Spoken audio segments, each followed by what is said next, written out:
Robbie Lawler was out of control. This is Double Cross, the murder of Robbie Lawler. It was going to be an all-out war with him in the middle of it. A Crime World special investigation podcast based on my new book, Web of Betrayal, wherever you get your podcasts. You know, if you'd done something in the class, you were brought down the back of the class and you were to sit with the guy who wet his pants every day. That was the punishment. You could take what you liked. You take the takings that was in the till. You couldn't touch the pill box. Everyone likes a good laugh, and I love a good laugh. I love to laugh every day. Was it kind of two fingers to the state? No. I would never give two fingers to the state.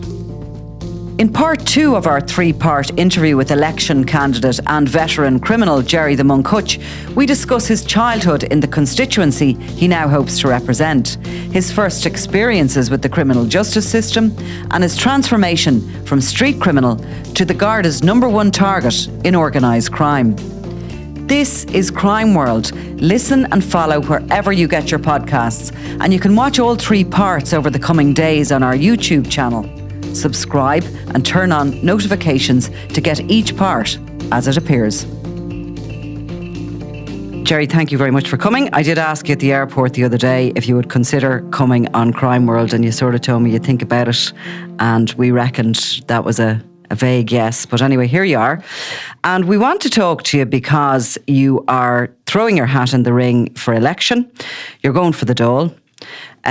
We want to talk to you about your political ambitions, how long you've had them, and what sort of policies you're going to run on. But I think before we go there at all, we want to try and give people an idea of the sort of person you are and the kind of experiences you've had, because you've had some life over the past few decades, and in particular in more recent times. But we're here in Talbot Street. Behind us is Foley Street. And I think you grew up, or certainly spent some of your childhood there. Yeah, I was born around that. So was Corporation Buildings, were they just behind us here? Yeah, or where were they? Foley Street was right behind, and behind Foley Street was Corporation Buildings. Yeah. And what are your memories basically of your early childhood? Early childhood in Corporation Buildings was like a cage. That's what it was. It was nicknamed the cage. And why was it called the cage? Like?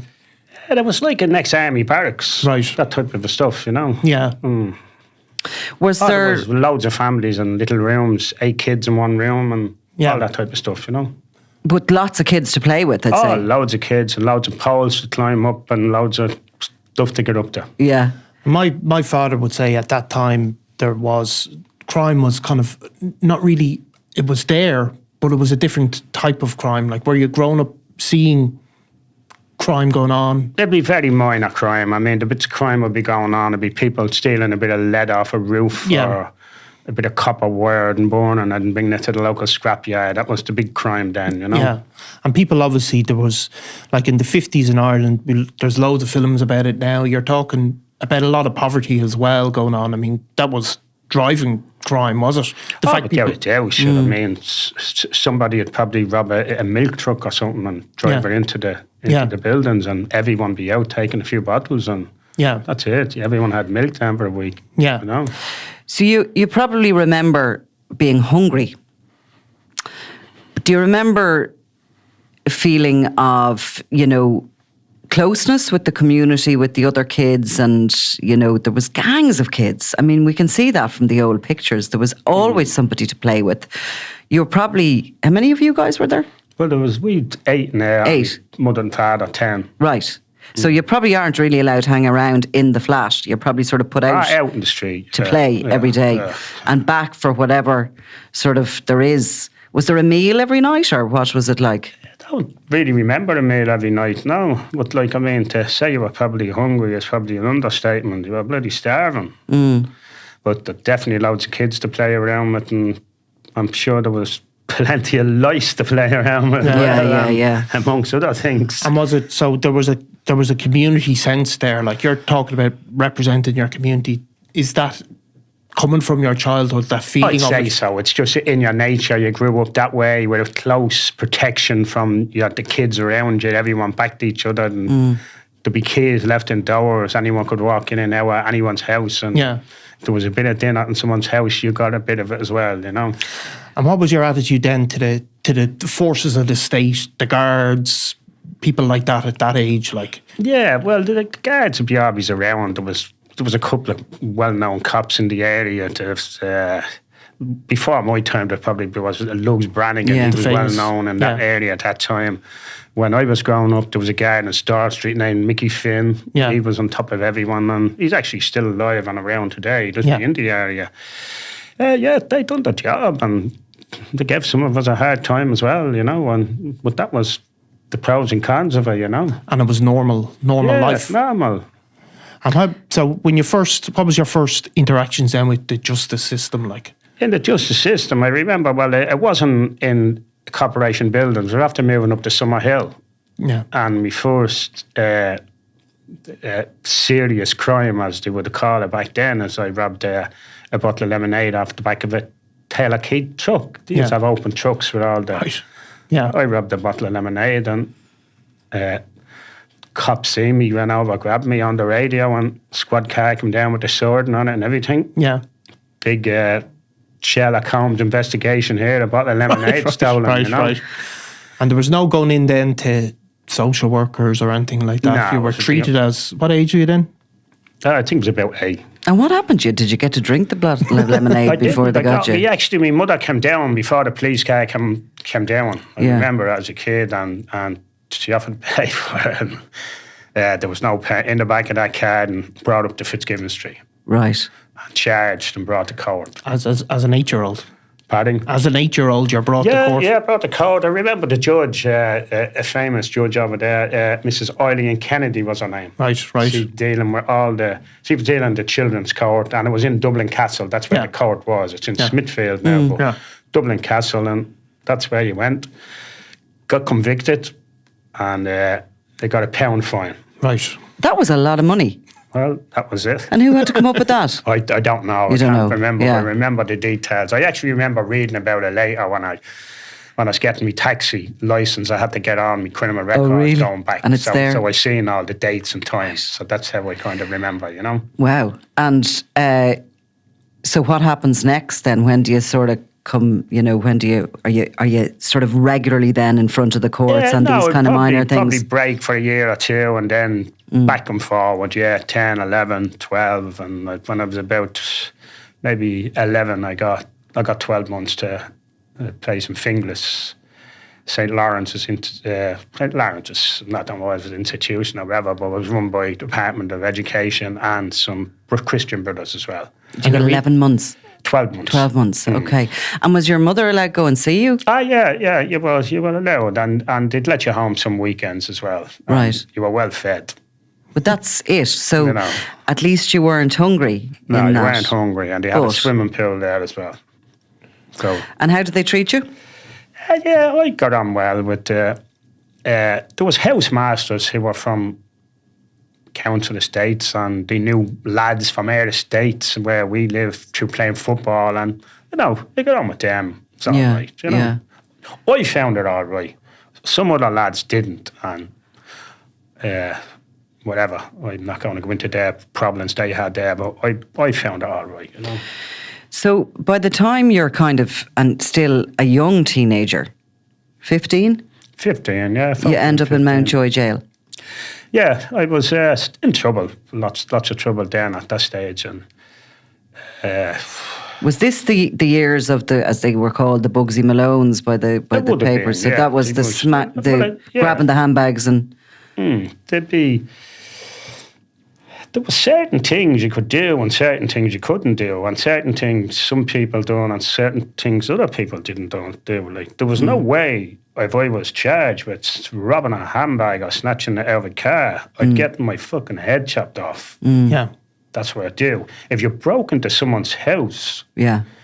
the police will give you a bit of a baiting, but the baiting you got from Fitzgibbon Street down to Summer Hill for breaking into a shop, we thought if you broke into a shop, someone was rich that had a shop. Right. There was no way I'd ever broke into a car and robbed someone's handbag or broke into a house.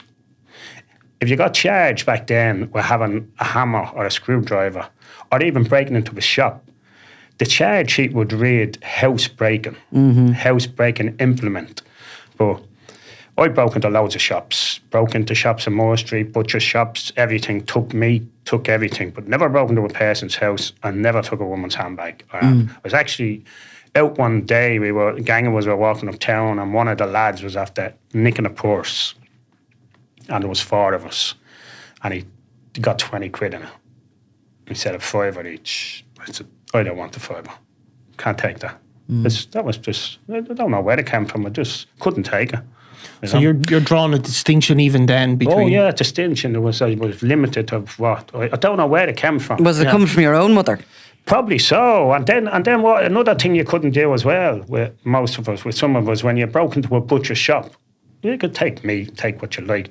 You take the takings that was in the till. I mean, you just changed. The butcher would have a head, you'd find it. You couldn't touch the power box. You know, the poor plastic box. Yeah. We couldn't take that. Yeah. That's like, no matter how bad it was, you could take all the meat you like, but you couldn't take the poor box. So it was kind of like a code. Yeah, the priests and that was for the really poor. Like we were poor, but the poor box they was were for worse. poorer again. You know. Yeah. And then you have the business owners. Even if you look at them now and say they're not wealthy, but at the time you're looking at they're people who have. Yeah.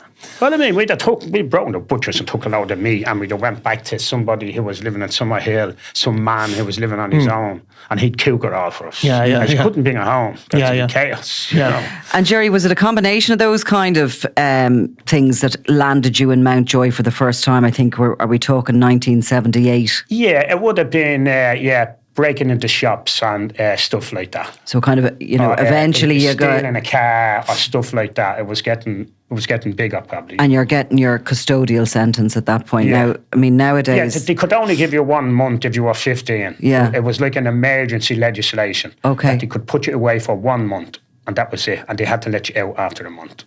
So you're 15. I'm 15, go into Mountjoy, you go into a prison which is probably 150 years old at that stage, and it's like a Dickinson prison. And there was no change. That prison was probably built in 1780 and I went in 1980 or 1970, 120 years old. It looked 120 years old. It was terrifying. Was it scary? Oh, terrifying. And so you're 15 there and you're going in there with men, presumably killers adults, and murderers, all types of people, you know. But you'd always known someone, or someone would have known one of your elder brothers, and they would kind of protected you against some other individuals. Yeah. And are you going in there, are you scared? Yeah, well, the first time you would have been scared, you know. You're going into a prison, like this is tough. You know? You were in police stations all your life, but you're into a prison, proper bars, proper everything, and locked up in your cell overnight, no getting out till the next day, and you know, but after you do that a few times, you get accustomed to it. You must learn quick. Yeah. Well, I'm a quick learner, but like you would get accustomed to it. And if you put someone into a place like that for a week and you take them out and give them a job, they're not going back. Yeah. Because they get the shock of their life. But if you put them in and you keep putting them in, you know. So you get used to it, do you? You would, yeah. And have you, at that stage when you're 16, 17, 18, have you accepted that's going to be your life? No, you wouldn't. Did you have other ambitions or? Yeah, you'd never accept that that's your life, but like you're trying to enhance your life, you're trying to better your life. Yeah. And if you got caught, that's what happened. You went there. Like, like around their area, certain amount of people went up to Loughlin House. That was open, but they weren't sending me up to Loughlin House and they weren't sending certain individuals because I believe they felt we were too hardcore, we were gone beyond it. So they sent us to Mountjoy. Then when you became 16, it was like a compulsive. Everyone gets 12 months to St. Patrick's. And when you went to St. Patrick's, that was like smaller than Mountjoy. Yeah. It was like Boston. Yeah. The prison officers were younger. They were treating you like a child, one step forward. And you were after coming from a big prison. Right. And now you're going to a small prison. And you felt, what's going on here? Yeah. It was actually worse. Yeah. You know? And can I ask you, like, what did people do in prison in those days? I mean, there weren't gyms, there weren't properly the learning, a bit facilities There was are now. workshops and there was certain things like that to an extent. And they'd always have a wood yard where you'd go out and you'd chop logs and cut. They'd bring a half a tree in and you'd cut the tree up. And it'd be winter, freezing ice, and you'd have a hand on it, one hand in your pocket and the opposite of your screen, and that you put your two hands on the saw and keep that saw going, and that's the way it was. And some of them were nasty, The prison officers, They wouldn't be like the prison officers today. The prison officers today are trained to a high quality and that gentleman, from my late experience in prison, Yeah.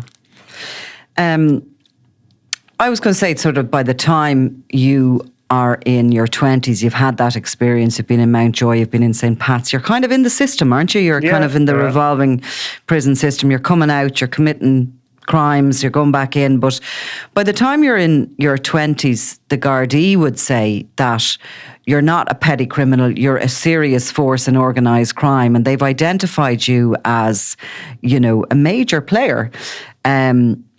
It has been well documented that you're suspected of, those two major arms heists, and you've kind of hit the big league, have you?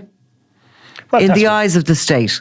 In the eyes of the newspapers, in the eyes of the police, yes. But it's untrue. There's no way I'd done them robberies or not like that, But you were arrested, obviously, for I was arrested, questioned, and all the routine, Yeah. And are you under surveillance then over that time? I would have been back then. I'd have been arrested and stuff like that, and questioned about them, and they obviously realised it wasn't me, and they'd be out. Yeah. No. Had you moved out of? You were in Buckingham Street, I think, first, yes, when you're having your family, and you have spoken before about how you're there and there's a kind of a yard which is in the basement and there's stuff being thrown into. It's not suitable for you. You feel. I was in Buckingham Street, two-story over basement, and in the basement you'd have a place where I would call it a bit of a yard, an area, and there was a drug clinic opened around there, and people were getting injections and they're walking by and throwing them down. The kids picking up syringes. Not only my kids, lots of kids around the area. So. And had Dublin changed then with the heroin epidemic? I mean, when did it really... Yeah, well, the heroin epidemic was in the early 80s, 81, 82. Again, I had several cousins who died from the epidemic, from taking injections and stuff like that, from the heroin. The heroin was a destroyer. Yeah. And what about you? Did you ever... I never... I was more interested in my food, my stomach. Yeah. Right. There's no way It just wasn't your thing. No, exactly. But you must have seen, as you said, lots of your people of your friends. Yeah, lots of my friends died from drug overdoses and all types of drug-related things, And how did you feel then about the people who were maybe selling heroin at that stage in inner city? I felt very bad about the heroin stuff. That was the killer. Yeah. There were certain people selling heroin, and it was really bad, and I kind of felt there was no need for it, but everyone does what they do, and that's their own bloody business. Yeah. And, but I wasn't happy with it at all, But you would draw a distinction between that and, say, the armed raids. Would you think that is a different type of crime, or what? Yeah, I know, a crime is a crime, and no matter what it is, you would say, some people would say, a guy who's selling drugs is selling it to make money. A guy who's selling forearms, a gun dealer, selling military forearms. The guy who's selling the military forearms, them guns are not going to be just put on a shelf. Yeah. The guy who's selling drugs, he's going to sell them to people. Yeah. And he's going to try and make profit. And he's probably going to hope they don't die so we can sell them more. Yeah. The guy who's selling the guns, he's going to, them bullets, and when they get used, people gone. Yeah. But one is as bad as the other. And I know, all crime, even breaking into shops and robbing lumps of meat as a kid, it's wrong. And these things happen going through life. And when you're a kid and you see a shop when you see this and that, and you're in it, you're living in a kip, and you think someone in a shop, you think they're rich, then in fact they're probably just borrowing money to open this. And when you get older, you realise the damage you were doing. You do look back and think there is a victim there. Yeah. It was horrible. Yeah, you know. Yeah. And did your sort of ambition change? And I'm sure it did, as all of ours does, as you get a little bit older, as you have kids, your ambition sort of transfers maybe to your kids to make a better life for them, that things don't have to be as difficult at the start. When you moved out to Clontarf with your family, had you lost hope in the North Inner City? Had you lost a connection with it? Did you want away from it? Was it all of that destruction around you, the heroin and everything else? It would have been a bit of that, and it would have been the schools around there as well. Like, I mean, the school I went to, Rutland Street School, is it was nicknamed the Red Brick Slaughterhouse. That's the nickname of the school. Because the cane was just out all the time getting whipped. Very few people came out of there with a formal education. I mean, reading, writing. You know, if you'd done something in the class, you were brought down the back of the class and you were to sit with the guy who wet his pants every day. That was the punishment. Unbelievable. You know, well, again, the teachers were probably as dumb as the pupils. And there was cruelties there that, you know, you'd like to think we have left in the past. Pardon? You'd like to think we've left some of those cruelties in the past. Oh, I mean, without a doubt. You know, in our living memories, Yeah. our kids wouldn't understand what was going on in schools. It was so, but that was the option for your kids to, as you saw, to go through that education system as well in Rutland Street. That was still there. Yeah, well, like they wouldn't have been going to Rutland Street at that scale. There was other schools that were a little bit better, but still, like, it's not only the school; it's the environment you're brought up in, and you know, you have to try to get a good environment. And if you have a good environment, you have a much better chance, you know. And so I moved out to Clontarf to enhance my family. And what year? Myself. What year did you move to Clontarf then? I moved to Clontarf in 94. 94. And at that stage then, had you already appeared in the papers? Yeah, I was. My face. I was appearing in the paper with my eyes covered. Right. Oh, in what paper was that? The Sunday World, I'd say, was it? Well, I used to call it the Sunday Wash then. Oh yeah. Well, you weren't alone. Yeah, we've all sort of built bridges since But then. it was never a great disguise, was it? Just a little. No, exactly. No. You know. And how did you feel about that when you first started? appearing? I was more concerned. I didn't care myself. I was more concerned about the kids going to school and what other kids would have said to them and stuff like that. Yeah. You know?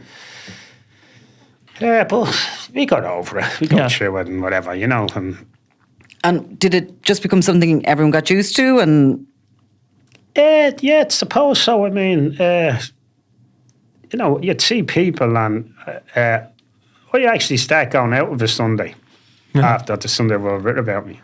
And people were looking at me and saying, geez, you're all over the paper, you're not this. I said, fuck it, the hell with it, get on with it. Yeah. You know, it kind of made them more of a habit of going out Sunday because I was probably in the Sunday World every third bloody week. Yeah. So I wasn't letting that getting part of me. But and a lot of that was focused then on the Criminal Assets Bureau case that was going on. I mean, that stretched on for a good few years, did it? Yeah, it stretched on for a few years. 96 they set up. So that was, your case was early. They set up. What was your case, 99, 2000? Yeah, 99, 2000, yeah. And your case was it a proceeds of crime case? No, it was a tax bill.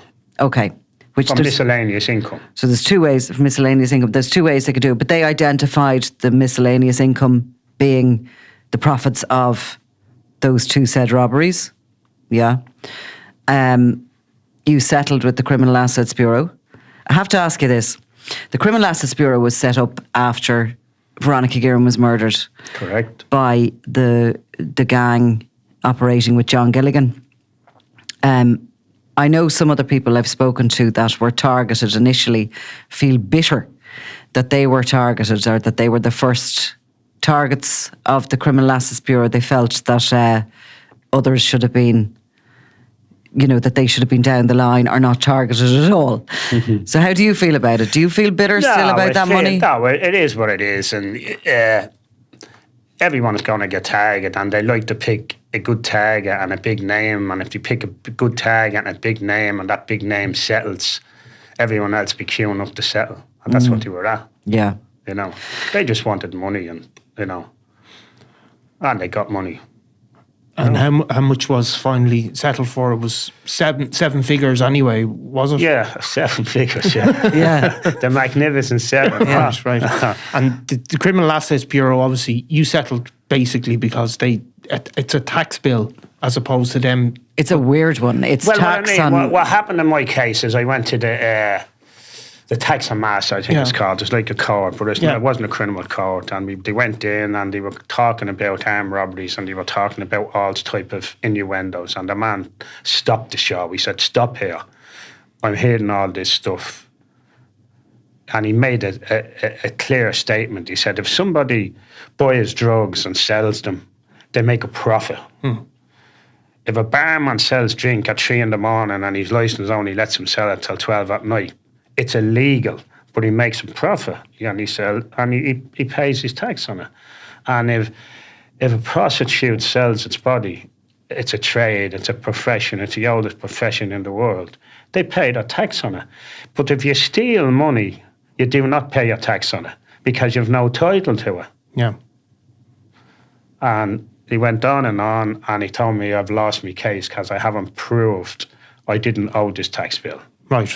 They had the evidence of bank statements and stuff like that. In the north and stuff like that, wasn't it? Yeah. So there was movements of money up there.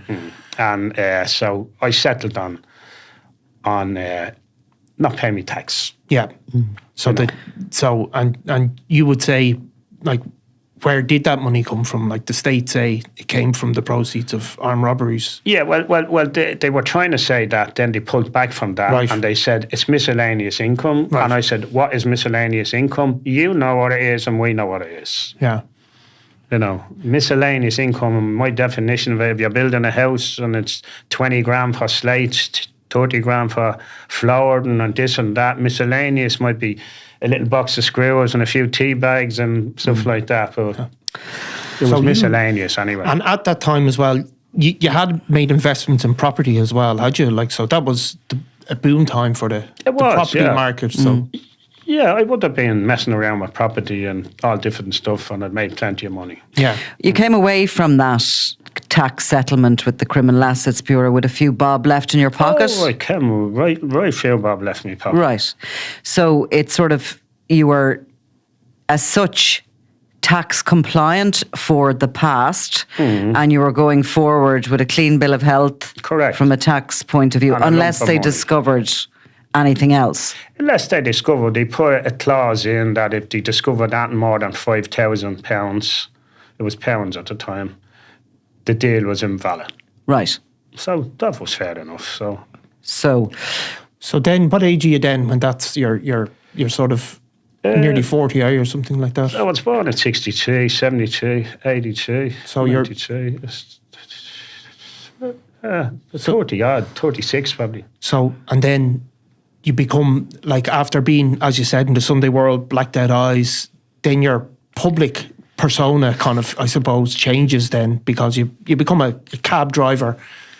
You start appearing with the Hummers, wasn't it? Were you the first to have the... Yeah, I was driving the taxi force, and then if we invested in some Hummers, and we're driving around limousines and picking up people.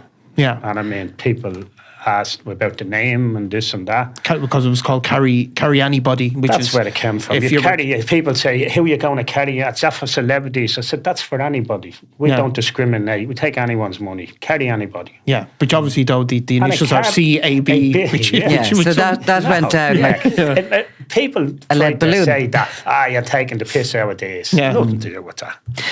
But I suppose from the point of view of you having the blacked out eyes and not being properly named, after the cab case, you were. Yeah. You became Jerry the Monk Hutch whenever you got your we're going to come on to the nickname because everybody has this slightly arseways, but before we do, I suppose will we call them your limo years? your limo years, okay? You're driving around town in a chauffeur outfit, in your Hummer. You're collecting some celebrities, boxers. Mike Tyson? Yeah, Mike Tyson was on it, yeah. Okay, and others. Hen parties are hiring you. You're getting your photograph taken. What did we say? He was listed in the Social and Personal. Was it the sexiest I can't men? remember what it was, yeah, but I think he got 70 something. He remembers this bit. You got number 75, which he reckons isn't bad. Bad. So you've gone from being like a public persona of, a crime boss. Are people reacting to you differently now? Do people, how does that feel to you, I suppose? I don't really know. Like, I mean, everyone likes a good laugh, and I love a good laugh. I love to laugh every day. Yeah. Because when you start crying, you're going to feel the pain. You Yeah. know? So laugh, and the laughter loudest. I enjoyed it, and I just went along with it. Yeah. I was making a few quid. They were getting a good service. Everyone was happy. Was it kind of 2 fingers to the state? No. I would never give 2 fingers to the state. The state is the state. I'm actually, at the moment, I'm trying to be involved in the state. Never give 2 fingers to the state. So you were just having a bit of fun. It was kind of your lighter years, I suppose we could say. It was a business. It was an opportunity. There was a window of X amount of years. And